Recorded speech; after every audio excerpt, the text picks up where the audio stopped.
The views and opinions expressed by the host do not necessarily reflect those of the company and its management. Furthermore, the views and opinions expressed by the guests do not reflect those of the hosts, the show, the management, or the network. Hey, what's up? Welcome to Bloomer Babe Podcast. Today, I am so excited kasi meron akong co-host. Yes! After a year, meron akong co-host. Ngayon January, this is my first recording. Sorry, medyo may season break tayo since December, but I'm so excited kasi meron akong co-host. Hi, Kim. Can you introduce yourself? Hi, everyone. So, my name is Kim. So, I met KD years before, back when we were working at Philips, Philippines. So, Shout out sa mga ka-work natin! Okay. so I know KD na she's very outgoing talaga na person. So before, kaya ko siya nakilala kasi nangangapit bahay siya sa team namin. Kaya na-familiarize ako na, parang extrovert to si ate girl. Parang I wanna talk to her then. Actually, naghahanap ako ng co-host since last year pa. Buti na lang nag-message ka. May mga nagme-message sa akin, pero hindi sila, alam mo, nag-overthink pa sila. Kayo dyan mga nag-overthink pa sila kung parang nahihiya silang mag-guest sa podcast ko eh. Parang casual na naman to, chikahan.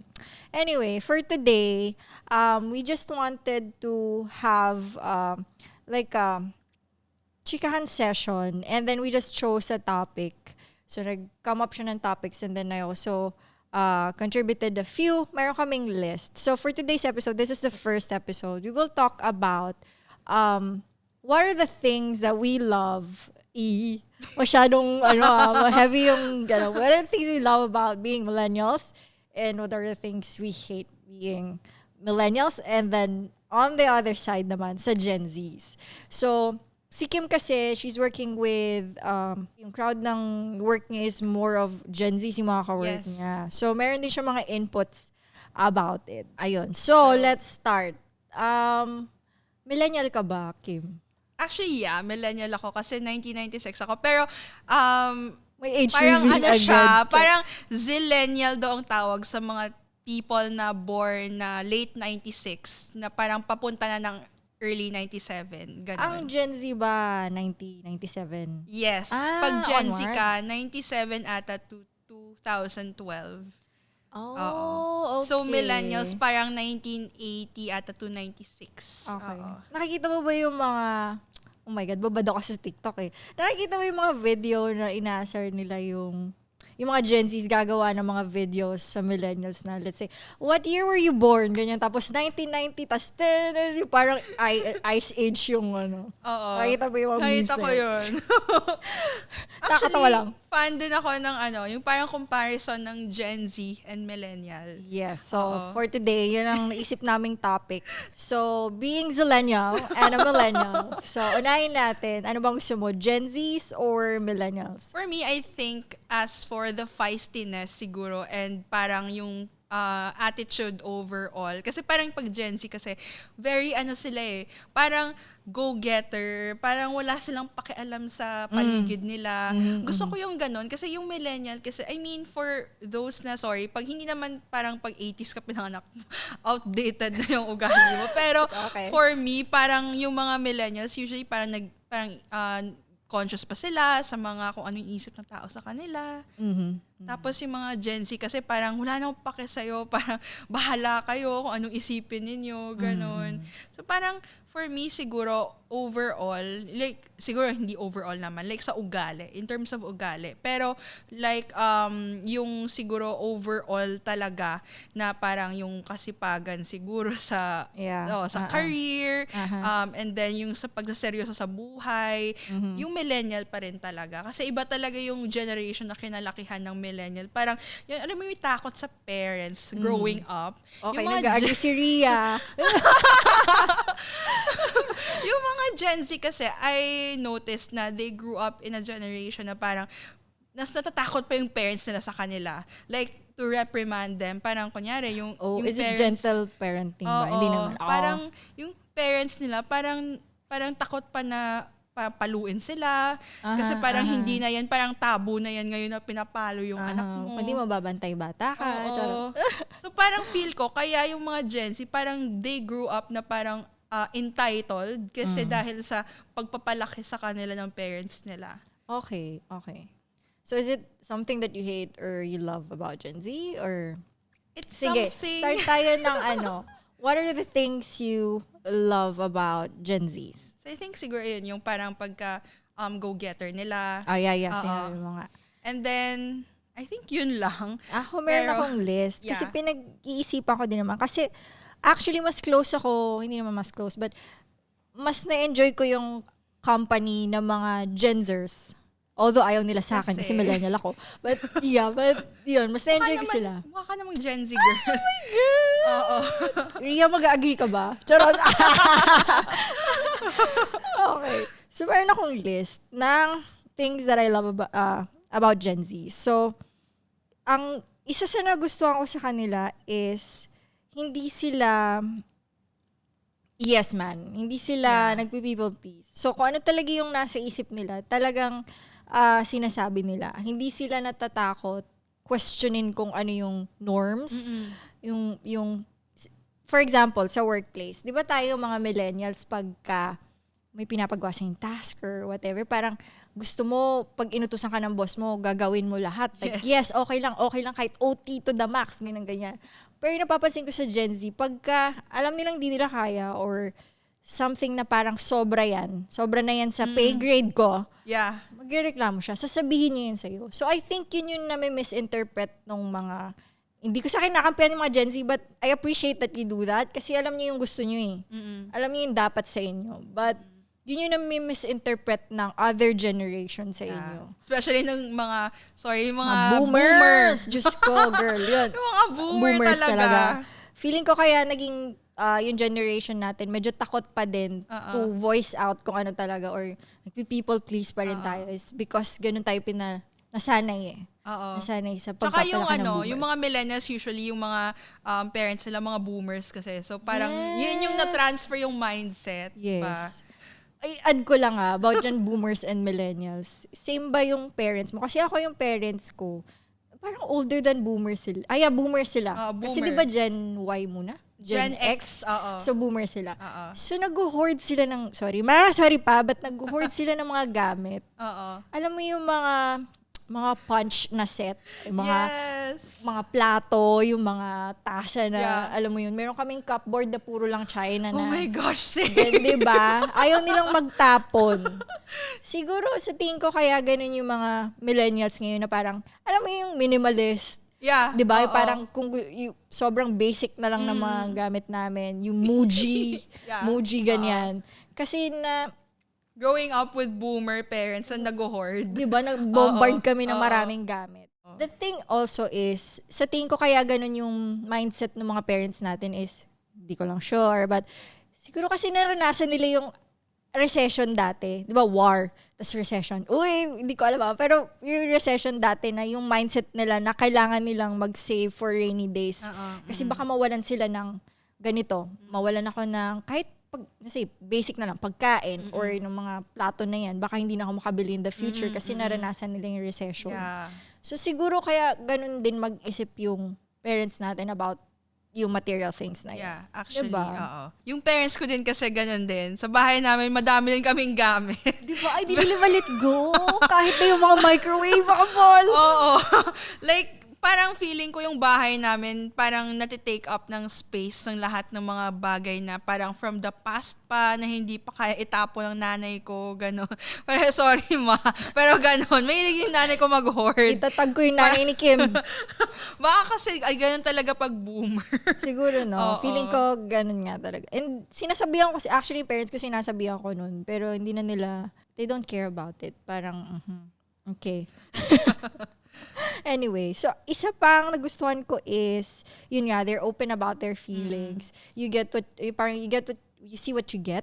So yung nakikita mo yung sa social media, ako lang napansin mo yun na parang lagi daw irritable. Yung parang example nila lagi is nasa coffee shop, tapos Gen Z yung cashier or whatever. So, parang kailangan mo, ganun. Anong coffee order mo? Parang ganyan. Parang lagi sila irritable. Hindi ko alam, baka, pagod ba kayo? Parang, wala silang Pagod na parang agad. people-pleasing, kung millennial nilagay mo dun, kahit na inis-inis, nakangiti pa din yun, diba? So, hindi sila natatakot mag-speak up or mag-ask ng questions. Wala din silang people-pleasing masyado. Parang wala nga eh. Oo, wala talaga. Kahit yung mga pamangkin mo. Ay, Yung pinsan mga mo. pinsan ko, oo. Kasi Yeah. yung pinsan ko sa side ng dad ko, lahat sila Gen Z. So, parang, alam mo yun minsan, parang ikaw, nakikisama ka na lang sa kanila. Parang ikaw yung mas matanda. Parang ikaw na lang yung iintindi sa kanila. Minsan, parang iniisip ko, dati ako parang, ako yung nag-iintindi sa mas matanda sa akin. Kasi ganun yung mindset na ng parents ko na i-instill sa akin, dapat ikaw yung bata, ikaw yung mag-adjust sa mas matanda sa'yo. Yung mga Gen Z ngayon, parang, ikaw yung mas matanda sa'yo, mag-adjust ka. Diba? Parang Kasi ganun. ganito yung tama, diba? Oo. Parang ganun. Wala yun. Ako kung noon yun, napalo na. Oo. Ako din. Dati, ang laki din ako sa palo. Parang every millennial ata ganun. Kasi yung mga Gen Z kasi, well, siguro pinapalo din naman sila. Pero kasi with their, parang feeling ko kasi sa generation nila na parang pwede nang ireklamo lahat-lahat. Parang nagiging entitled. Para for me talaga, yung mga, sorry, hindi naman ako nagsasabi na pangit na generation yung mga Gen Z. Pero parang entitled talaga sila to everything na feeling nila parang lahat magagawa nila. Is it because feeling nila it's all about the feels? Parang pag feeling nila, oh God, parang hindi nila kinikip. Yeah, oo. Sobrang open ba? I'm not sure. Baka lang naman.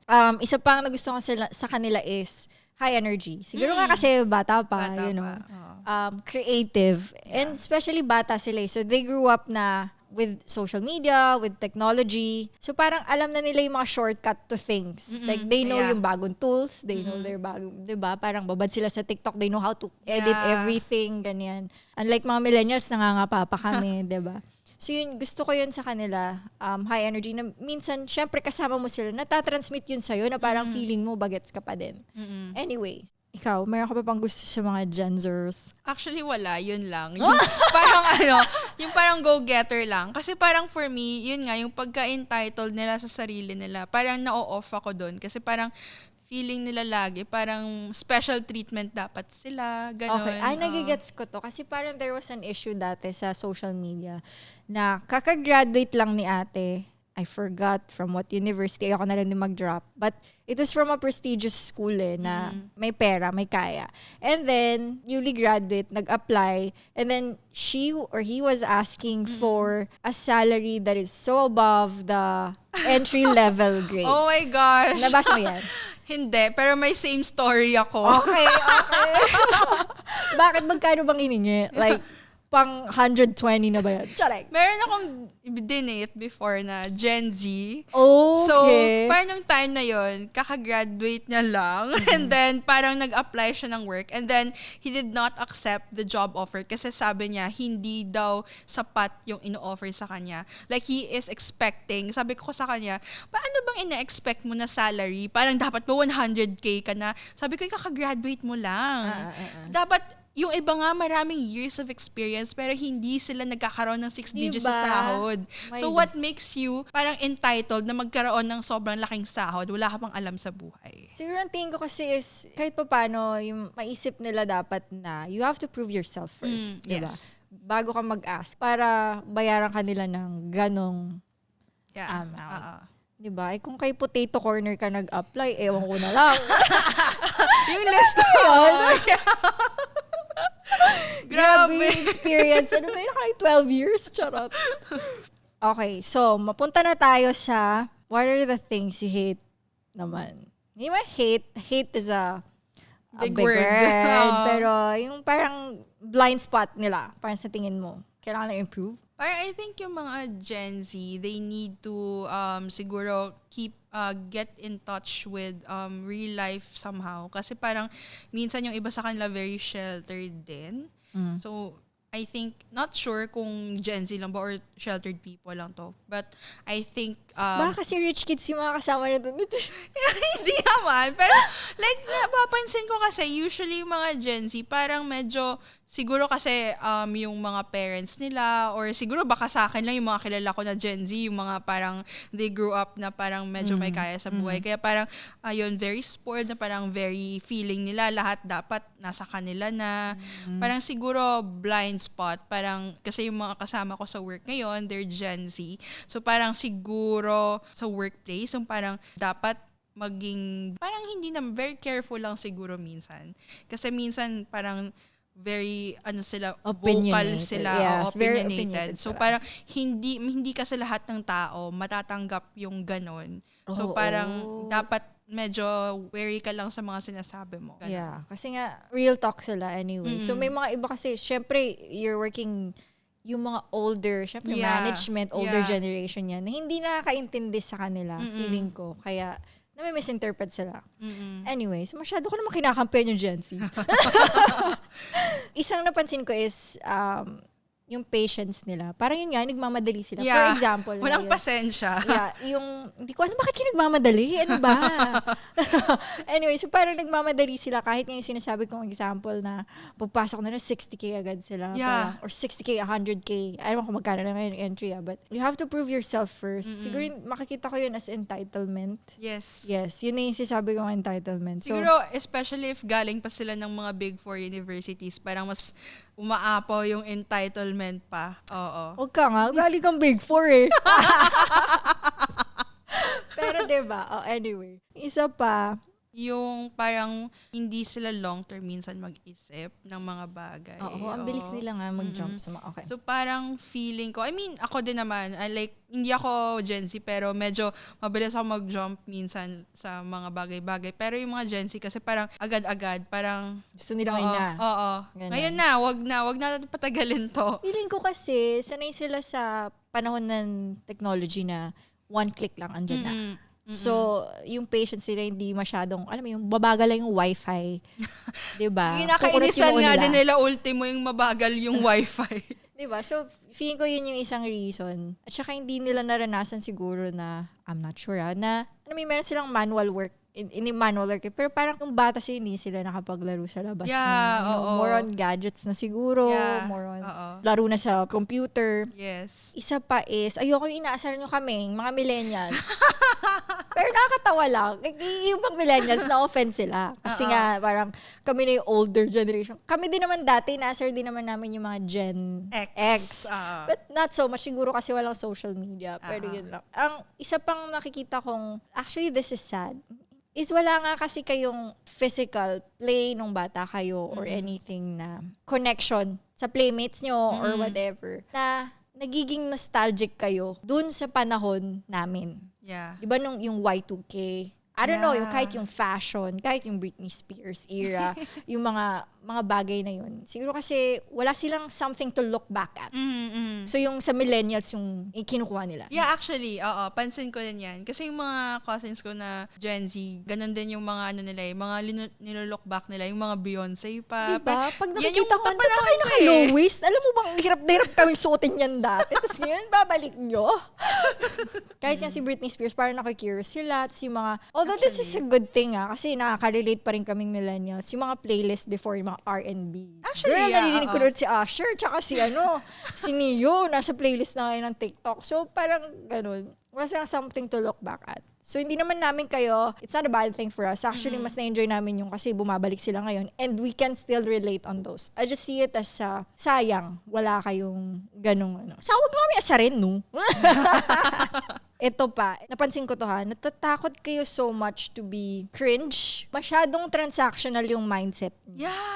Like, before you do something, parang they need to know what they can get out of it. Yeah, Parang, is it worth actually- my time? Parang yun nga, siguro kasi nga, related pa rin siya sa patient. Parang, pag may ginawa ko, ano ba makuha? What's in it for me? Actually, pansin ko nga din yan. Ganun Diba? nga yung mga Gen Z. Tapos feeling ko, kaya nagkaroon ng situationships is because of that. Kasi parang they're so afraid to be cringe, they're so afraid na ma-reject or ma-judge about Yeah. it, na parang they just rather, sige, wag na lang. I'll Ganun find na someone nga. else. Like, marami naman dyan. Parang ganon. So, ganun but na nga. it come out na mas worse yung situationship, diba? So, hindi ko kasi nasabi na it's because of Gen Zs, but yung culture na, yung thinking, yung mindset, naging ganon na siya. Kasi nga, ang daming Yeah. options. Parang, natakot ka ng maglakas loob. there are things na napansin ko na Gen Zs have a guts to do. Parang ang lakas na loob nila. But there are things that also that Yeah, a little bit, I I don't know, agree. I can find a better term, but cowardness about Yeah, it. honestly. Diba? Kasi parang yung mga situationships, parang recently lang nauso for me. Diba? Kasi parang before uso yung parang ligawan na parang haharanahin ka talaga ng lalaki. Parang yung mga millennial, parang they would go Diba? all the way Ligaw-ligaw talaga. pa. Oo. Pero ngayon parang, parang bahala ka sa sarili mo. Bounce na ako. Ayoko na sa'yo. Mabilis silang mag-give up. Na parang actually kahit naming millennials, hindi lang naman kayo eh. I mean, on our generation too. Mabilis na mag-give up. Ganun. Wala ka. Yeah. Parang we have this thinking na marami kaming option. But sa sobrang daming option, wala kaming ma-pursue or mapili. So, lahat ngayon, single, bala kayo. Charot. So, tapos na kami pag-roast ng mga Gen Z. Punta na kami sa millennials. So, what are the things that you love about millennials? Siguro yung sa millennials, yung parang yung drive talaga na mag-succeed. Yung mga millennials ngayon, try talaga nila na before settling down, dapat talaga maayos yung buhay. Yung hindi parang nagpapadalos-dalos na ng desisyon.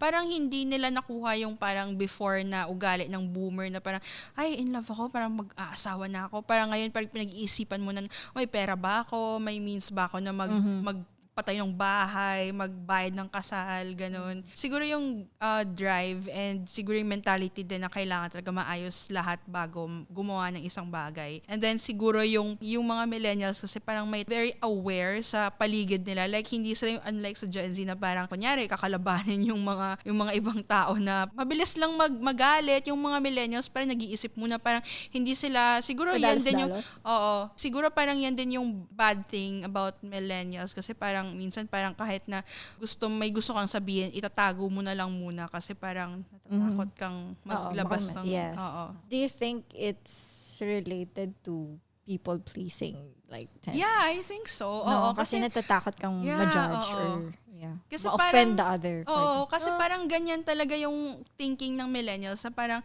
ayoko na magkaroon ng bad na parang rapport sa tao na to. Kaya parang kahit na medyo ayaw ko sa kanya. Sakit sa akin. Oo. Damdamin ko. Oo, Totoo. ayaw kong sabihin na lang kasi parang at least wala lang, ganun lang. I'll just keep it in myself. Tsaka yung millennials grew up kasi with boomer parents mostly. So parang bawal kasing magsabi ng feelings mo growing up sa parents mo. No, Yun. parang wala kaming say nun. So, sige, punta ka sa room mo, kumain na, ganun lang. No? Oo, wala. Kailangan dapat parang safeguarded yung lahat ng feelings mo sa sarili mo lang. Oo. Ikaw ba, with your parents, do you say, I love you? Actually, growing up, no.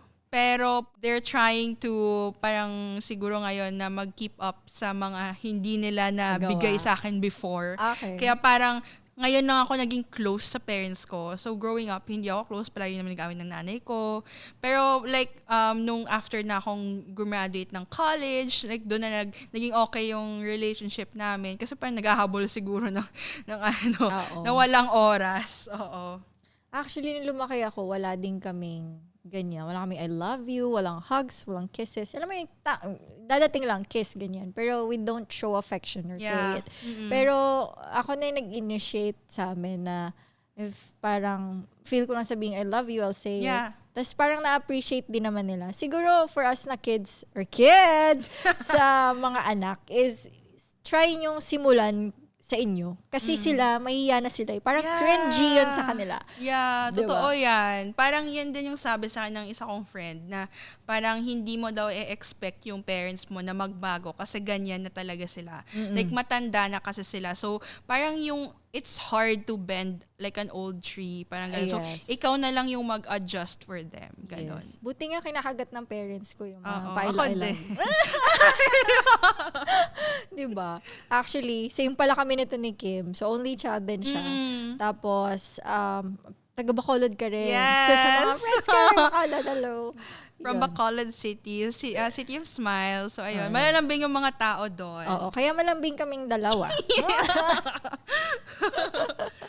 Ako naman ang gusto ko sa millennials dahil nga hindi sila nag-give up agad-agad. So, I think that's resiliency. So, pag may hindi sila nag-give up kahit anong discomfort, kahit anong problem, kasi siguro nga na-train sila ng boomers.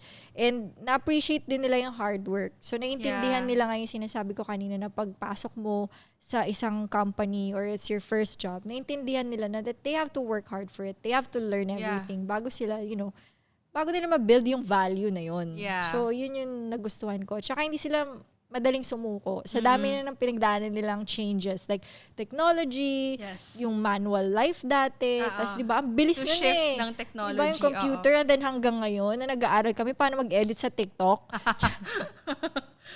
So, ayun.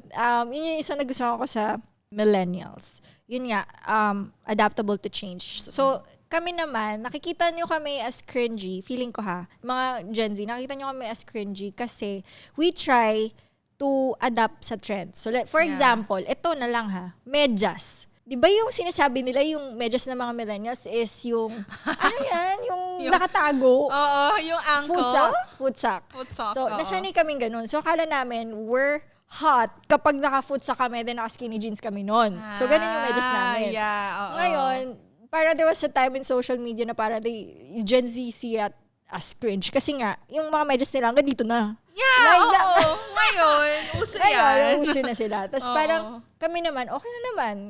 We see it as cute kasi dati ganun din yung socks namin. So, nag-adapt kami. Mababaw tong sample ka, but yun, nag-adapt kami. And you see it as cringe. Pero kasi kami, wala kaming, madali kaming mabende. Madali kaming mag-adapt. Madali kami sa mga change. Kasi nga, di ba dati, nag-manual, nag-computer, nag-cellphone, nag-touchscreen, di ba? So, yun siguro yung nakikita nilang cringe. Kasi we are trying. We are trying, actually. Isa pa is strong work ethic dahil nga resilient sila. Yes. Mayroon pa rin kami nung mindset na mga boomer na pag tumagal ka sa company na yan, medyo tenured, ganyan-ganyan. Pero actually, feeling ko nagiging half-half ako, Kim, kasi Same. Oo, kasi hindi ako masyado nagtitiis. Ay, sa mga katrabaho namin dyan, alam ko. Yung mga katrabaho namin tumatagal sa company na 5 years, 10 years. Kami hindi. Like, 2 years is enough. That's long for me. I'll hop if I need to. Kung alam kong hindi na ako mag-grow dito or if I want to like have a higher totoo yan. Actually, same din yung mindset ko. Ganun din ako. Parang 2 years yung pinakamatagal ko din. Kasi parang for me, pag kunyari hindi na ako nag-grow, parang stagnant na ako sa work na to, parang gusto ko na magkaroon din ng challenge and at the same time, yung tasahod. Diba? Kailangan mag-upgrade ng lifestyle. Charot. Honestly, ganun. So, yung naku, may matitrigger na naman mga ka-work namin dyan. Pero, yun lang. Ako thankful pa rin ako na ganun yung naging mindset ko. Kasi kung hindi kami. And hindi kami mag-grow. We won't learn other, like, siguro industry. We don't learn other, kahit tools na lang Yeah. So, may mga ganun talaga na nakikita nila yung hindi ka mapakali hindi ka makatenure parang dyan parang sinasabi nila na, ay, job hopper to, parang pangit ng profile nito. Kaya nga. Pag 2 years pa nga lang, sabi ng mga older generation na job HR, hopper job hopper ka na. 2 years? Grabe ka naman. Nakailang coaching session ako nun. Charot! Nakadalawang 13-month pay na ako nun. Pero, ayun lang. Siguro dun ako, in a way, nagiging on the Gen Zer side. Kapag di nila gusto, pag alam nilang this won't work, hindi man this won't work, but alam nila na kailangan na nilang mag-level up, they'll do it. Yeah. Hindi sila natatakot. One thing, last na lang, na nagustuhan ko sa millennials is they are empathetic. Yeah. So, dahil I nandun pa yung... agree as a millennial. Diba? So, parang nandun pa rin yung willingness to connect to other people. Unlike nga sabi ko sa Gen Z, more on transactional sila. Kami naman, we love going out, dinners, getting to know. Chika-chika pa din. Yeah. Yeah. Yun yung isa pang nagustuhan ko. I agree. Meron ka pa bang millennials na katrabaho? Meron pa naman. Pero parang majority na talaga kasi syempre nasa workplace parang yung mga Gen Z na graduate na. So parang na-occupy na nila yung workspace talaga ngayon. Kasi yung mga parang millennials nag-upgrade na to management. So parang yung mga katrabaho mo usually na yung mga parang Gen Z na early 2000s pinanganak. Ganun. Okay. Oo nga, makes sense. Tsaka yung mga millennials ngayon for sure, hindi ako for sure, may mga millennials ngayon mostly may anak na, may pamilya na. Yeah, they're busy with their lives or training for marathon. Charot. Actually, uso nga yan ngayon. Diba? Oo. Pangarap ko mag-Hyrox pero hindi kaya ng katawan ko. Yung mga side quest ng mga millennials ngayon. So may running, nakikita ko laging may running. Yeah. Ano pa? Yung pickleball. Pickleball. I think super na uso yan ngayon. Like, everyone's into pickleball nowadays. Oo. Naglaro ka na ba? Nag-try ako. Kamusta naman? Do you Parang like it? Hindi para sa akin.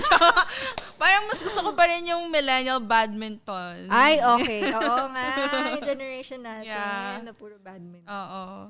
Okay. Naalala ko dati, yun yung PE namin. Tapos, badminton kami. Tapos yung mga dala-dala naming jugs. Alam mo yung Yeah. Coleman na malaki? Ay, oo. Yan yung uso before.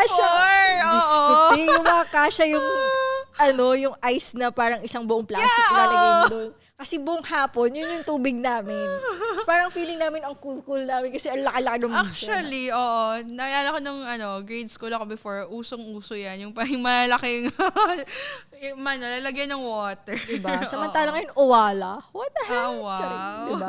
Pa-ribbon-ribbon. Charot lang. Ano ba nami-miss mo sa generation ng 90s na lang?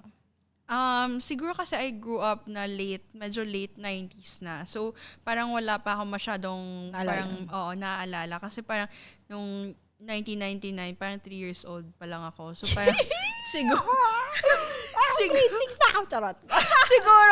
siguro yung mostly na naaalala ko, yung mga early 2000s ko na childhood. Okay, Britney Spears era yan, girl. Oo, yes. Okay. So, parang siguro, yung maaalala ko lang before is yung mga Beyonce, super, Ay, grabe. Beyonce na siya. Oo. Kasi Destiny's Child.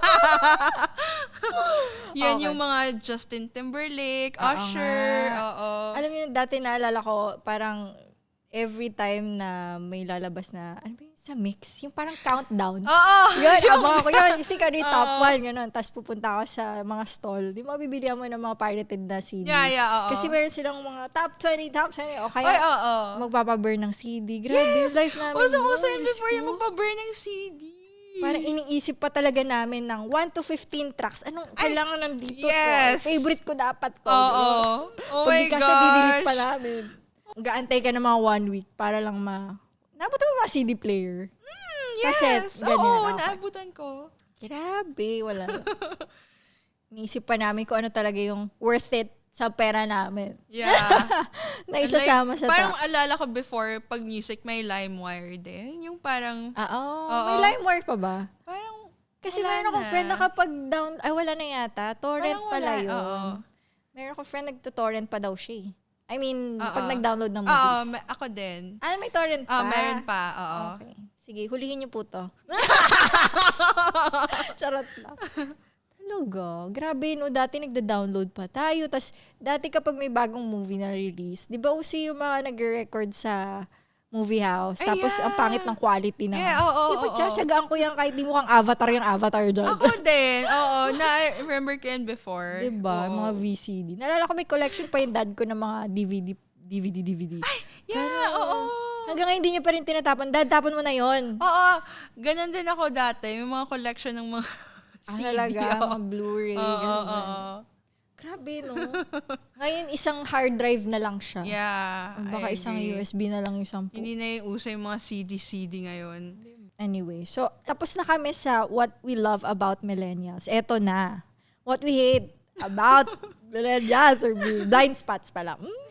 Ako number 1 yun nga, yung chronic people pleasing. Parang masyado kaming takot sa older generation. Ako na masasabi nila, baka mapalo kami. Siguro ganun yung mindset namin.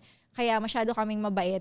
We just keep on taking, parang ina-accept na lang namin kahit na hindi na dapat. Parang ganun. So siguro for me with millennials, yung parang hindi open sa feelings kasi minsan parang parang huhulaan mo pa yung feelings ng isang tao. Parang sabi ko nga, parang hindi naman ako manghuhula para hulaan ko kung ano yung nasa isip mo or kung ano yung na-feel mo. Kasi parang minsan, kunyari, meron kong friend na parang meron siyang parang sama ng loob sa'yo, tapos parang hindi niya sasabihin, kasi tapos parang huhulaan mo pa. Parang they keep it nice. Yeah, Hanggang sa oo. wala ka na clueless ka. Baka galit ba siya? Ganun. Unlike sa Gen Z na parang pag ayaw nila sa'yo, parang sabihin nila na, ay, kanina parang ang pangit ng ano mo, ganun. Kaya parang mas na-appreciate ko yung ganun. Kasi syempre, kasi parang ang pangit naman na maghuhulaan kayo dyan buong araw. Yun. Actually, mas gusto ko yan sa work, lalo na sa workplace. Yeah. Meron ako naging mga managers na millennials din sila. Parang they're so nice to you, parang ganyan. Pero yung pala yung scorecard ko, napakababa na. Kasi they don't know how to relay yung message na you're not doing well. Yeah, oo. Diba? Natatakot silang magsabi ng totoo. Kasi baka ma-offend ka. Baka Ayun. ma-offend ka. Oo. So yun yung isang ayoko sa kanila. Another thing is ito, workplace. Parang nire-romanticize or parang they praise people kapag you're hustling too hard kahit nababurnout ka na. Oo. So parang pag lagi ka nag-OT, masipag yan si Kim. oo. Ganon, kasi nag-OT siya pero hindi mo alam on the other end, hindi ka efficient kasi hindi mo nga natapos eh. Yeah. Tsaka, ba't mo kinuha? Hindi mo na nga kaya eh. Diba? Yeah. So yun, parang hindi nga sila marunong to say no. Yeah. Hanggang sa tanggap na sila ng tanggap na burnout na sila, tapos mag-resign na sila. Yeah, ganun na nga. So parang yung mindset kasi na yan, parang for me, outdated na rin. Kasi parang kunyari, you do your best sa work. Pero parang ako kasi parang iniisip ko na kahit na ano pang best yung bigay ko, parang hindi ka naman kasing may-ari ng company. Diyos ko, yung mga manager dyan. Oh. Hindi ka naman yung may-ari. Kaya bakit ibubuwis mo yung buhay mo to the point na minsan nagkakasakit ka na. Like parang nagkaka-develop ka na ng mga kung ano-anong sakit dahil na overwork ka, wala ka ng time sa sarili mo, parang gano'n. Unlike sa mga Gen Z na parang very talaga sa vocal na parang pagod ako, kailangan ko mag-leave ng ganito kahabang time. Parang yung mga millennials, parang kahit na work from home, parang kahit na kunyari, naka-leave sila, parang mag-work pa rin sila. Parang mag-open pa rin sila ng laptop, kahit na parang dapat ni-enjoy mo na yun, sarili mong time. Tapos vocal sila na, okay, off ko ngayon. Yung mga millennials, kahit off. Sige, boss, ito ba kailangan mo? Yes. So yun, parang ayoko nung kasi it would lead you to burnout. Speaking of managers, curious lang ako, no? Kasi meron ako mga naging friends na umakit sila sa managerial level. Na naging manager na sila, nag-iba yung mindset nila. Parang they are not pro-employee anymore. Ay, parang pro-management na sila. Oo. Hindi ko alam, hindi pa kasi ako naging manager to that level, no, na para magbago yung mindset ko sa ganun. Nakikurious lang ako kung ano kaya nagbago? Ano yung nagbago sa tingin nila dun sa mga subordinates nila? Bakit ganun na sila mag-isip? Na Actually, you don't give a oo. fuck about them. Hindi man, ba't ganun? May mga tao nga na ganun. Kasi ako din, medyo matagal na din ako sa corporate. So parang may mga tao na kunyari na-promote sila. Tapos parang friend mo sila dati. Tapos Yes. mamaya-maya, Parang kilala ko yung Kim. Charot! naging manager na sila. Tapos nag-iba na yung Oo, diba? mindset nila. Parang dati, nag-rant-rant lang kayong dalawa. Tapos mamaya, kampi na siya dun sa kabila. Diba? Wala ka na. Hindi ka na naiintindihan na, Oo, mahirap na bigla to na lang. parang hindi na to kasali pag ganun. May Oo. pressure kaya sa kanya or ano ba? Hindi ko rin alam. Dapat yata mag-guest tayo ng manager dito eh. Diba? Pero pansin ko nga yan, parang feeling ko siguro baka pressure din on their end to retain yung ganyang level. Baka may certain expectations yes. din with them na as a manager dapat ganito ka for you na ma-retain siguro yung position mo. Oo nga no.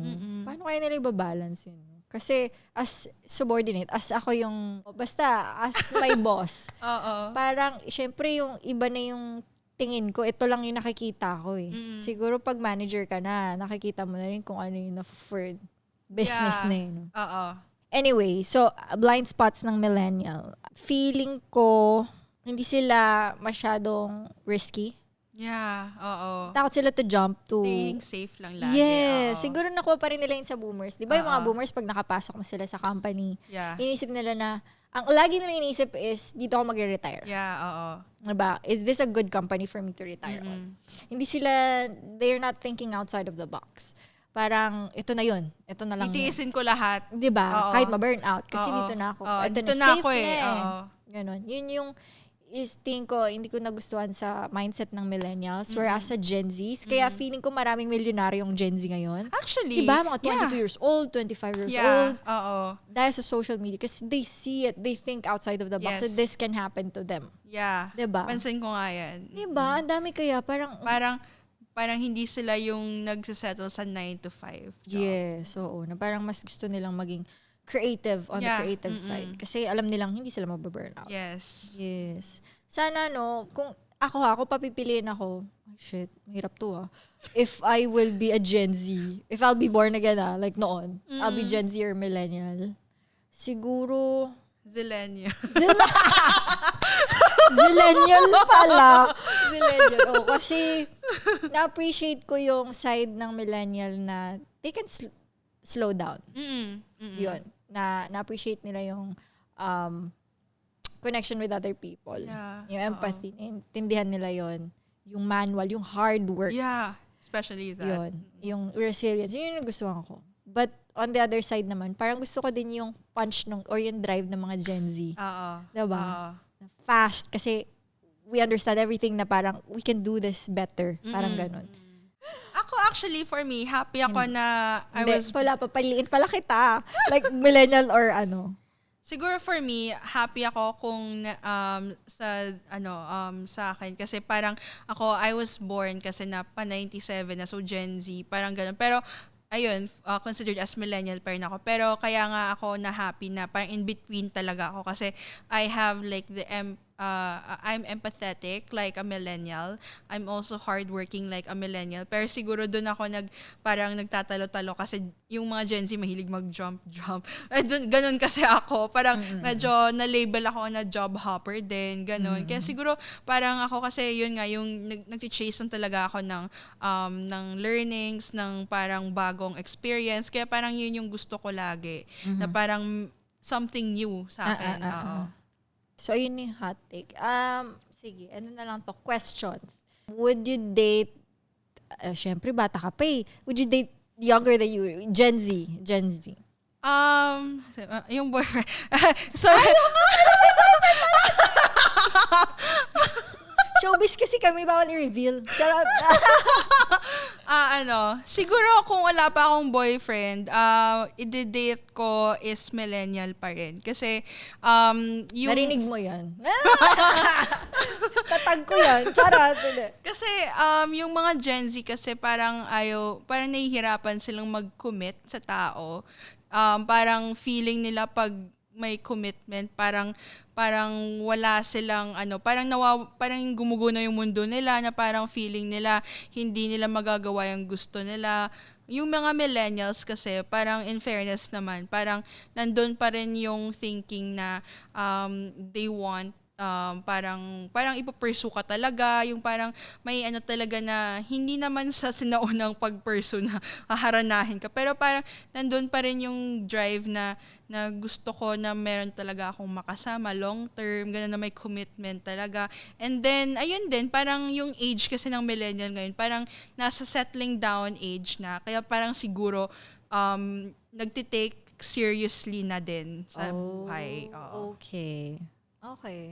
Ako naman, pag tinanong ako if I'll date a Gen Z, ilan taon na bang older, ano na bang eldest na Gen Z? 28? Oh 29? Magti-29 na this year. Okay. Kasi okay. Oh my God, di ko alam. Pero siguro for fun. Ay, charana! Napaka-cougar ng sagot, pero hindi. Hindi ko alam. Kasi nga, sabi ko sa'yo, gusto ko silang kasama. Like, they're fun to be with. Kasi nga, they are high energy. Medyo isip bata din kasi ako, kaya ganun. Pero siguro there are things na gusto nilang gawin na hindi ko na bet. I tried dating Gen Z pala, nung medyo younger pa ako. Tapos parang, gusto ko nga siya dahil high energy, nakaka-relate ako kasi I still understand ko ano yung mga trends ngayon. But, may times na na-realize ko na, ay, talagang bata pa siya. Kasi hindi na yun yung gusto. Hindi kami pares ng gusto. Yeah, oo. Doon ako na parang nagkakaroon ng ick or ng pagka-off, ganyan. Ganyan kasi ako. Yung boyfriend ko ngayon, he's also a millennial kasi 1 year older lang siya sa akin. So parang halos same age lang din. Okay. So parang he's someone kasi na parang, ayun nga, yung mindset ng millennial din na parang long term din. And yung before, yung ex ko na Gen Z, parang siya yung person na parang walang pake sa'yo. Yan yung parang person na parang, alam mo yun, yung parang hindi ko naman masabi na walang Hindi respeto. kasi bata pa sila. Yeah, kasi hindi pa develop Parang, yung... ay, frontal lobe daw. Charot. Tsaka, charot lang. Anyway. Baka kasi nga, ano bang ginagawa ko ng 20s? 20s ka pa kasi, no? Parang, parang feeling ko may mamundo pa. Mamundo pa. Pero ang daming pwedeng ma-explore yun. Parang, mabubombard ka nga kahit sa social media. Pero actually pala, parang ayoko pala maging Gen Z ngayon. Kasi parang maraming pressure sa kanila. Simula nung nagkaroon ng social media. Always, parang yun nga, parang natatakot sila of rejection, tas parang masyado silang, hindi vain eh. I don't have any other term on my mind right now, but mas naging conscious sila on how people will perceive them on social media. So, kailangan perfect, kailangan ganito. Actually. So, mas mataas yung pressure for them. Actually, pansin ko, malalaman mo yung isang tao kung if Gen Z siya kasi yung Instagram niya, walang pictures. Gen Z?